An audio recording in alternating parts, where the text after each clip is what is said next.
Good morning po. Sa biyaya po ng Panginoon, tayo po ay nabubuhay. Salamat po sa umaga ito na ang Diyos ay tayo ginising at upang pagnilayan ng kanyang mga salita. Sa umagang ito ay makita po natin kung ano yung purpose ng Diyos sa ating buhay. So, matagal din po ako na hindi nakapag-live, nakapag-share ng salita ng Diyos. So, nagkakaroon lang po ako ngayon ng isang pagnanasa na maihayag ang salita ng Diyos sa ating mga buhay.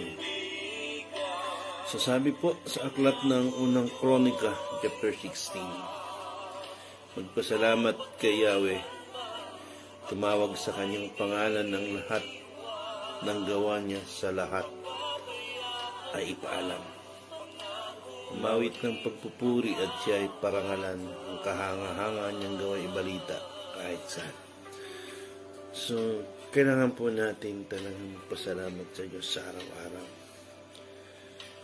Marami po tayong nararanasan mga problema, marami po tayong nararanasang mga pagsubok. Ngunit kailangan po natin magpasalamat sa Diyos. Sapagkat alam ng Diyos ang lahat ng pangangailangan natin. Ang kailangan lang po natin tumawag sa Kanya na may pasasalamat. Hindi po nagkukulang ang Diyos. Mahal niya po tayo. He's the great provider. Ang Diyos po natin ay tapat. Napakatapat po ng Diyos. Tayo lang po ang hindi nagiging tapat sa Kanya at tumatalikod. Maliwanag po na sinasabi ng Bible, magpasalamat kay Yahweh, tumawag sa Kanyang pangalan, ang lahat ng gawa niya sa lahat ay paalam. Yun po napakabuti ng Diyos sa ating buhay. Sa bawat paggising po natin, yun ay biyaya na sa atin ng Diyos. Kailangan lang din po natin nakatapatan natin sa Diyos. Sapagkat hindi po nagbabago ang pangako niya sa atin. Maliwanag po sinasabi ng Bible dito sa unang aklat ng Kronika, chapter 16. Magpasalamat kay Yahweh. So, hindi lang po tayo nagiging thankful sa Diyos kaya hindi po natin nararanasan yung biyaya niya. Hindi lang po na tayo nagiging tapat sa Diyos na lagi tayong tumatawag sa Kanya, na lagi po tayong nag-aaral ng Kanyang salita. Nawawala po yung katapatan natin sa pag-focus sa Kanyang mga salita. So, ginising po ako ng Diyos kaninang agad ng 30 para po sa Kanyang salita na pinaalala niya po sa akin, you need to thank God sa bawat ginagawa niya, sa bawat oras. Because ang lahat ng biyaya ng Diyos ay nasa atin na. Ang kailangan lang po natin tumawag lagi sa Kanya. Napakabuti po ng Diyos yung gawa niya sa ating buhay. Yung paggising niya lang sa atin, pagbibigay niya ng kalakasan, walang karamdaman, biyaya na po ng Diyos na kailangan po natin ipagpasalamat. Sabi rito, tumawag sa Kanyang pangalan. Sa pangalan lang naman po ng ating Panginoong Hesus. Pag minsan marami tayong problema, pero hindi na natin naaalala ang Diyos, hindi nakakalimutan na natin tumawag. Kailangan lang po natin tumawag lagi sa Diyos.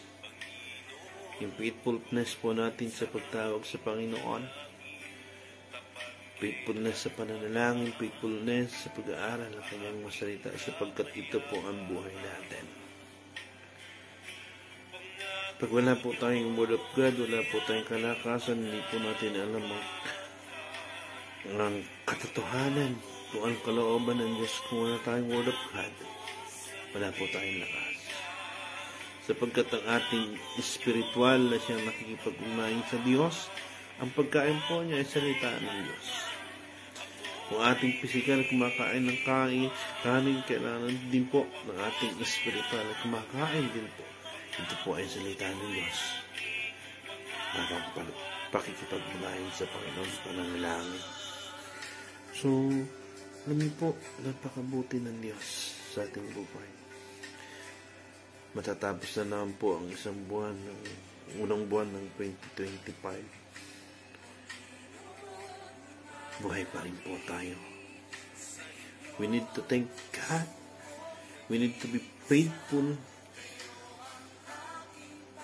Kailangan lang po natin tumawag lagi sa Kanya. Ang lahat ng gawa niya ay dapat ipalam. Ipalam po natin gawa ng Diyos. Napakabuti po niya. Tandaan po natin. Tayo lang po may mga lapses, kaya hindi po tayo natin nararanasan yung biyaya ng Diyos. Kaya tayo mayroong kakapusan, tayo may mga lapses. Pero kailanman hindi tayo iniwan ng Panginoon. Hindi niya tayo pinabayaan. We need to repent sa lahat ng mga lapses po natin na ito. Ang pagtawag sa Kanya, ang pag-aaral ng Kanyang mga salita. Kaya hindi po natin alam yung Kanyang mga ginagawa sa ating buhay because yung wala po tayong tamang kaugnayan, hindi po tayo nakakapagpasalamat. So, hindi po tayo nakakapagpuri sa Kanya. Sabi po rito sa verse 1 Chronicle chapter 16 verse 9, umawit ng papuri at siya'y parangalan, ang kahangang gawa niya ibalita kahit saan. Kailangan po natin magpuri sa Diyos. Hindi lang sa katagumpayan, hindi lamang sa oras ng pagsamba, kundi sa lahat ng oras, purihin po natin ang Diyos. Parangalan po natin ng Kanyang dakilang pangalan. Sapagkat wala pong ibang Diyos na dapat parangalan, kundi ang ating Panginoong Jesus. Walang Diyos na dapat parangalan, kundi ang ating Diyos na lumikha ng langit at lupa. Kailangan lang po natin maparangalan ng Diyos sa ating buhay. Kung makikita po ito sa atin na pinaparangalan po natin ng Diyos, walang ibang pinakamasaya kundi ang tao na sinasamahan ng Diyos. Walang taong pinakamayaman kung nasa iyo ang presensya ng Panginoon. Kailangan lang po natin purihin ang Diyos. Ibalita pa niyang kahanggang gawa. Huwag po natin tignan yung problema. Tignan po natin yung malaking Diyos na kayang gumawa ng lahat ng bagay sa atin. Huwag po natin limatahan ang Diyos sa ating buhay. Magkos purihin po natin siya. Itaas parangalan. Kaya nga po doon sa verse 8, sabi po niya sa 1 Chronicle chapter 16 verse 8, magpasalamat po tayo lagi sa ating Panginoong Yahweh. Tumawag sa Kanyang pangalan, ang lahat ng gawa niya sa lahat ay pahalan. Alam niyo po, mabuti po ang Diyos sa ating buhay. Hindi po ang pananalapi ang batayan ng pagkilos ng Diyos. Ang cause, yung nakikita ang salita ng Diyos sa buhay mo, may pagbabago ang buhay mo, na kumikilos ang banal na Espiritu sa iyong buhay, na lumalabas sa iyong mga labi ang papuri at pagsamba sa Kanya.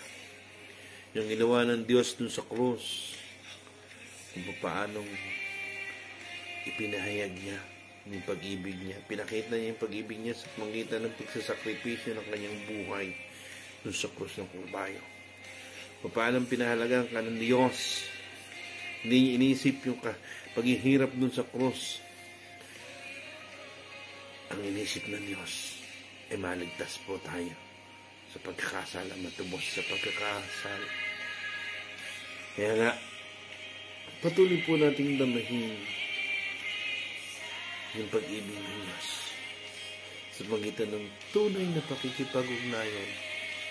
Ibalita po natin yung ginawa ng ating Panginoong Jesus doon sa krus ng Kalbaryo. Yung pagliligtas niya sa atin. Isuko po natin yung ating buhay sa Kanya. Sapagkat walang ibang Diyos na dapat nating parangalan kundi ang ating Panginoon. Sabi po rito sa verse 11, lumapit kayo kay Yahweh upang tulong niya hingin sa tuwin ay parangalan siya at sambahin. Ito po yung requirement sa ating buhay. Lumapit tayo kay Yahweh na ating Diyos. Pag hindi po tayo lumapit sa Kanya, hindi po tayo nanalangin, hindi tayo nagbasa ng salita ng Diyos, hindi tayo nag-surrender ng ating buhay, hindi po natin maaasahan ang tulong ng Panginoon. Lumapit tayo and we ask to change our lives, change our mind, to change our heart, na makakilos po ang banal na Espiritu sa ating buhay. Sabi dito, upang ang tulong niya hingin po natin yung tulong ng Diyos. Hindi po natin kayang magbago sa ating sarili. Because mababago ang buhay mo kung isusuko mo sa Diyos ang buhay mo at hingin mo ang kanyang tulong. Sa tuwin ay parangalan siya at sambahin. Kailangan pong wala po tayo ng pararangalan kundi ang ating Panginoong Hesus sa ating buhay. Wala po tayong magsasambahin kundi ang ating Panginoong Hesus. In good times and bad times, sa kaluwagan, sa kagipitan, lalapit po tayo sa Diyos, pararangalan po natin siya at sasambahin. Pasasalamatan po natin siya sapagkat ito po ang gusto ng Panginoon. Pakikita po natin ang mahimalang pagkilos ng Diyos sa ating buhay. Ang buhay ko po, dati, walang kaugnayan sa Diyos. Dati hindi ko po naunawaan kung anong gusto ng Panginoon.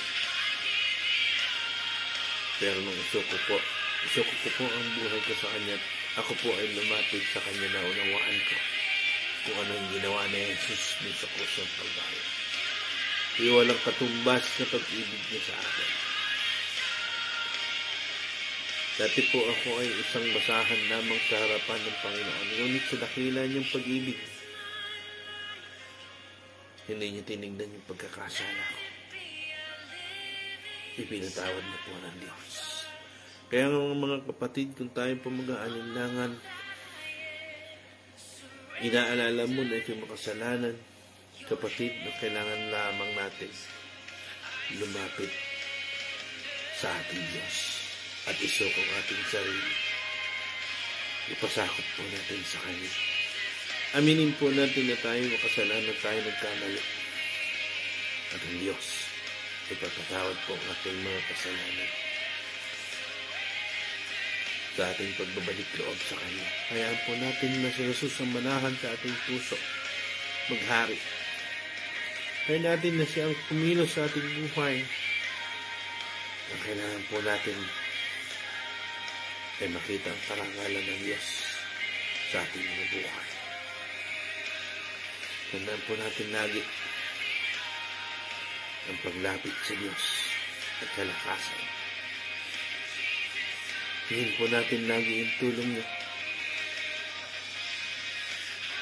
Sa isang maliit mong pananampalatayang yan, na ang Diyos ay may malaking magagawa, mangyayari po ito kung pangahawakan mo itong pananampalatayang ito. Kasi sinasabi ng Bible in Hebrews 13:5, I will never leave you nor forsake you. Totoo po ito. Hindi po tayo iniiwan ng Diyos. Tayo lang po ang lumalayo sa Kanya. Masyado po natin dinidibdig yung problema. Pero tandaan mo kapatid, sa problemang yan na meron at meron ako, ang Diyos ay laging tumutugon. Ang Diyos ay lagi natin kasakasama. Hindi niya naiiwan, hindi niya papamayaan. Kailangan lang po natin lumapit. Hindi ng tulong ng Diyos. Sambahin natin ang Diyos sa Espiritu at katotohanan, parangalan po natin siya. Sabi po sa aklat ng John chapter 3 verse 24. Ang Diyos ay humahanap ng Kanya magpupuri sa Espiritu at katotohanan. Yung totoong magpupuri sa Diyos, hinahanap po niya sa mga tao na siya purihin sa Espiritu at katotohanan. Kailangan po natin kilalanin ang Diyos sa ating buhay. Pag hindi po natin nababasa ang salita ng Diyos, hindi po natin siya makikilala. Alam niyo po, alam ko pong kumikilos ang Diyos sa aming buhay. Ano may napakaraming problema na meron ako. Alam ko pong nilutas na ng Diyos. At patuloy ko pong ipapandera sa aking buhay na walang ibang Diyos na aking pipiliin na paglingkuran kundi ang aking Panginoong Hesus na nag-alay ng buhay doon sa krus ng Kalbaryo. Kailanman hindi nagbabago ang kanyang pangako. Kailangan lamang natin lumapit. Hingin ang tulong niya sa ating buhay na sisambahin, parangalan, pasalamatan. Tandaan mo kapatid, kung lugmulkungan sa problema, ang Diyos, kaya niyang gawin at lutasin na lahat niya ng problema natin. Lumapit lamang tayo sa ating Panginoong Hesus.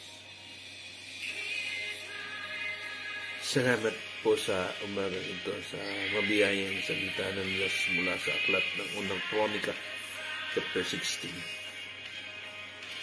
Verse 8, 9, hanggang 11. Sabi po rito, magpasalamat kay Yahweh. Tumawag. Tandaan po natin, kailangan po natin tumawag sa pangalan ng ating Panginoon. Lumapit, sambahin siya, at parangalan. Umawit ng papuri. Alam niyo po, pag ginawa po natin to, napapasaya po natin ang Diyos. Pag napasaya po natin ang Diyos, tayo po yung pinakamapalad na tao. Hindi po mababayaran ng material, pinansyal, ang kagalakan ng Diyos na ipadadama sa iyo. Huwag po tayo mag-alala. God is in control. Alam niyo po yung pangangailangan mo at pangangailangan ko. Tandaan po natin, kailangan po natin lumapit sa Diyos, tumawag, sambahin siya at parangalan, pasalamatan, papurihan sa ating buhay. Yung buhay mo, buhay ko, gamitin mo para sa Diyos. Sapagkat ang buhay nito ay mula sa Diyos at nararapat lamang natin na gamitin ang buhay nito para sa kapatid ng Diyos. Hilingin po natin ang pagbabago ng Diyos sa ating buhay.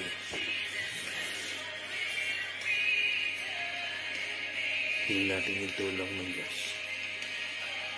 At hindi po natin ito hiningi ang tulong ng Diyos. At hindi po tayo nagdesisyon na sumuko sa Kanya. Wala pong mababago sa ating buhay.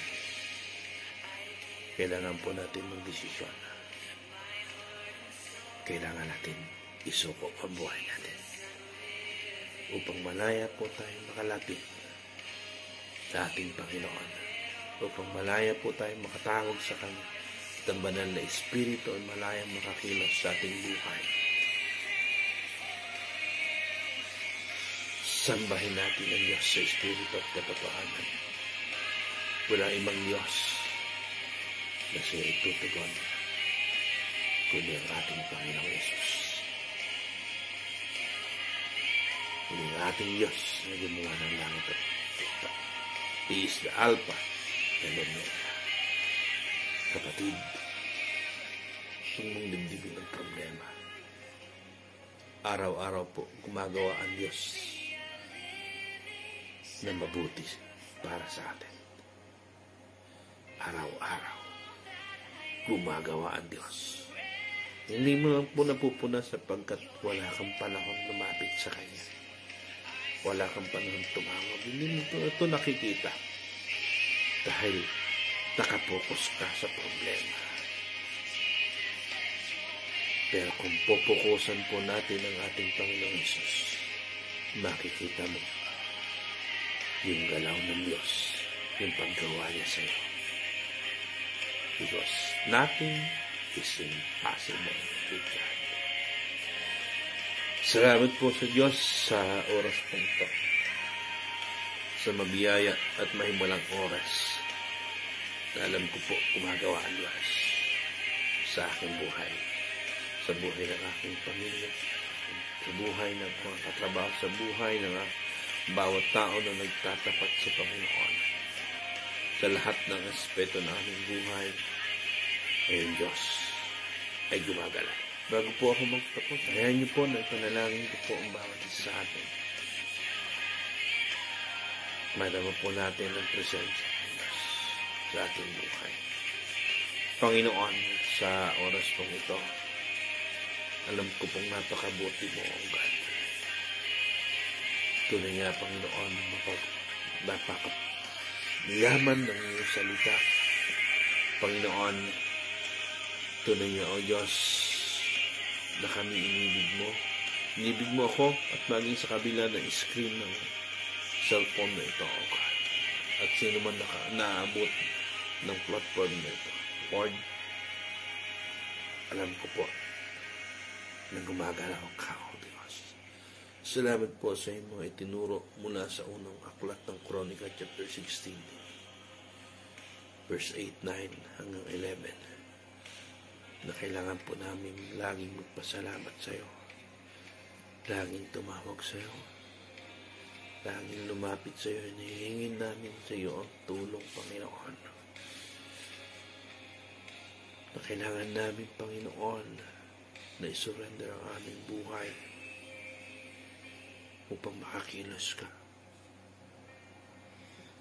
Nasambahin ka namin, Panginoon, sa Espiritu at katotohanan. Parangalan ka namin, O God. Alam ko po, Panginoon, maraming kagaya namin na maraming problema, maraming pagsubok. Ngunit, Panginoon, you are in control. Ang kailangan lamang, Panginoon, ay acknowledge ka namin sa aming buhay. Lord, I pray, O God, sa lahat na naaabot ng pagpapahayag na ito, sa maraming problema, maraming pagsubok, mga nanghihinaan ng kaloob, na ang loob, Panginoon, abutin mo po, O Diyos. Pagpatuloy mo ipadama ang iyong yakap, O God. Patuloy mo ipadama ang iyong pag-ibig.